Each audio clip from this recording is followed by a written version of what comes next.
किसी ने कमाल की बात कही है कि बुराई चाहे कितनी भी ताकतवर क्यों न हो, उसका अंतिम संस्कार अच्छाई ही करती है। नमस्कार दोस्तों, स्वागत है आपका आपके ही चैनल में।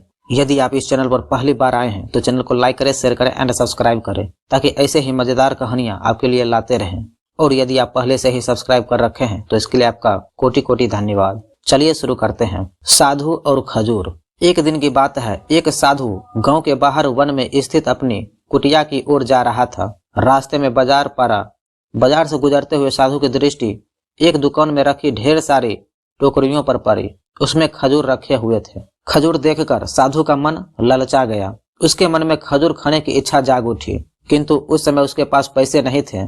उसने अपनी इच्छा पर नियंत्रण रखा और कुटिया चला आया। कुटिया पहुंचने के बाद भी खजूर का विचार साधु के मन से नहीं निकल पाया। वह उसी के बारे में ही सोचता रहा। रात में वह ठीक से सो भी नहीं पाया। अगली सुबह वह जब जागा तो खजूर खाने की अपनी इच्छा की पूर्ति के लिए पैसे की व्यवस्था करने के बारे में सोचने लगा। सूखी लकड़ियां बेचकर खजूर खरीदने लायक पैसों की व्यवस्था अवश्य हो जाएगी। यह सोचकर वह जंगल में गया और सूखी लकड़ियां बीनने लगा। काफी लकड़ियां एकत्रित कर लेने के बाद उसने उसका गट्ठर बनाया और उसे अपने कंधे पर लादकर बाजार की ओर चल पड़ा। लकड़ियों का गट्ठर भारी था, जिसे उठाकर बाजार तक की दूरी तय करना आसान नहीं था, किंतु साधु चलता गया।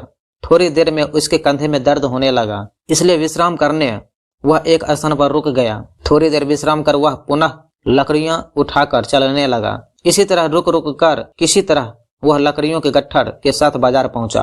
बाजार में उसने सारी लकड़ियां बेच दी। अब उसके पास इतने पैसे इकट्ठे हो गए जिससे वह खजूर खरीद सके। वह बहुत प्रसन्न हुआ और खजूर की दुकान में पहुंचा। सारे पैसों से उसने खजूर खरीद लिए और वापस अपनी कुटिया की ओर चल पड़ा। कुटिया की ओर जाते जाते उसके मन में विचार आया कि आज मुझे खजूर खाने की इच्छा हुई, हो सकता है कल किसी और वस्तु की इच्छा हो जाए। कभी नए वस्त्रों की इच्छा जाग जाएगी तो कभी अच्छे घर की, कभी स्त्री और बच्चों की, तो कभी धन की। मैं तो साधु व्यक्ति हूँ, इस तरह से तो मैं इच्छाओं का दास बन जाऊंगा। यह विचार आते ही साधु ने खजूर खाने का विचार त्याग दिया। उस समय उसके पास से एक गरीब व्यक्ति गुजर रहा था। साधु ने उसे बुलाया और सारे खजूर उसे दे दिए। इस तरह उसने स्वयं को इच्छाओं का दास बनने से बचा लिया। यदि हम अपनी हर इच्छाओं के आगे हार जाएंगे तो सदा के लिए अपनी इच्छाओं के दास बन जाएंगे। मन चंचल होता है, उसमें रह रहकर इच्छाएं उत्पन्न होती रहती है, जो उचित भी हो सकती है और अनुचित भी। ऐसे में इच्छाओं पर नियंत्रण रखना आवश्यक है। सोच विचार कर इच्छाओं के आकलन के उपरांत ही उनकी पूर्ति के लिए कदम बढ़ाना चाहिए, तभी जीवन में सफलता प्राप्त होगी। हमें इच्छाओं का दास नहीं बनाना है, बल्कि इच्छाओं को अपना दास बनाना है।